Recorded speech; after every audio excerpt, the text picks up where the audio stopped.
सभी द्रव्य के सभी परिणमन सहज सहज ही होते हैं। यह है ना डॉक्टर साहब का, कोई किसी का क्यों करे जब अपने परिणमन स्वयं ही होते हैं।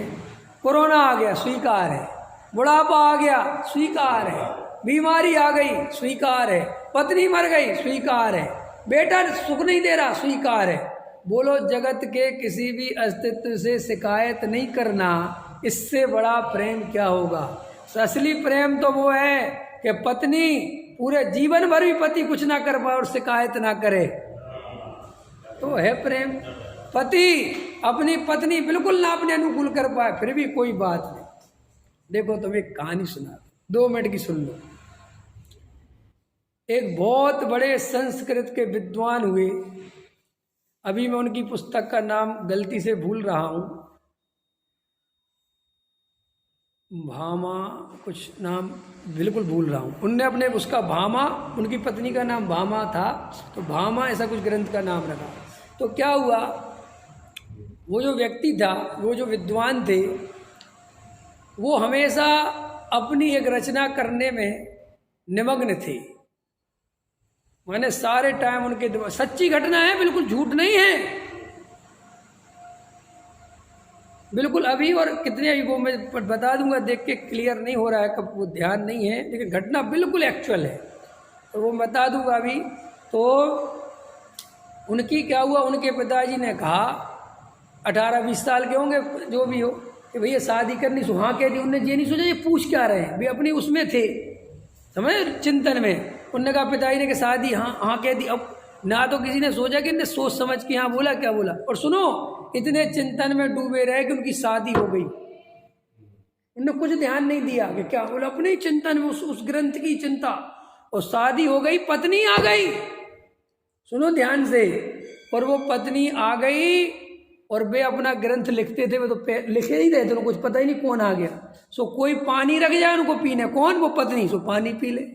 उस समय लाइट नहीं होती थी, सो शाम का टाइम होता, सब वो कहते थे दीपक जला दो, सो दीपक जला जाए वो। और ऐसे कितने साल निकल गए पता है, 40 साल वो पत्नी दीपक जलाती रही, भोजन देती, उन्हें कुछ नहीं पता कि कौन है, पूछा भी नहीं तुम कौन हो।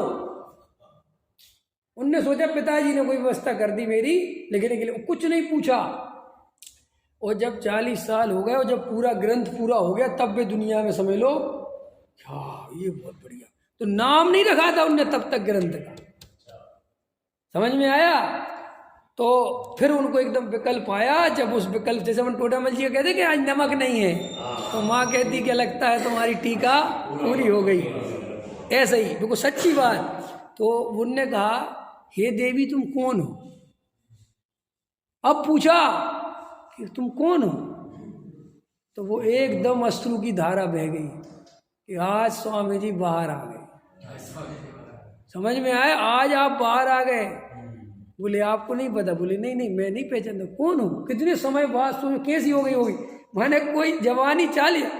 तो बोले मैं आपकी धर्म पत्नी हूँ, आज से 40 साल 30 साल जो भी समय रहा हो, हमारी आपकी शादी हुई थी। हैं? ओ इतना अंदर वो हुआ कि तुमने कहा क्यों नहीं, मुझे बोला क्यों नहीं। बोले आप अपनी सरस्वती की सेवा में इतने मग्न थे कि आपकी दशा देखकर, आपकी मुखमंडल देखकर, आपका जीवन देखकर बात करने का भाव ही नहीं आया। तो मैं आपको साधु की तरह आपकी सेवा करूं। तो अब बोले मैं, बोलो तुम्हारे लिए क्या कर सकता हूँ, तुम्हारा तो पूरा जीवन ही चला गया, मैं क्या करूँ तुम्हारे लिए। तो बोले कुछ नहीं करना। बोले नहीं। तो फिर उस ग्रंथ का नाम पत्नी के नाम पर रखा, उस भामा कुछ ग्रंथ का नाम है। अब बोलो अरविंद जी, ऐसे ऐसे लोग हुए हैं और हम सड़ी सड़ी बातों में मरे जा रहे हैं।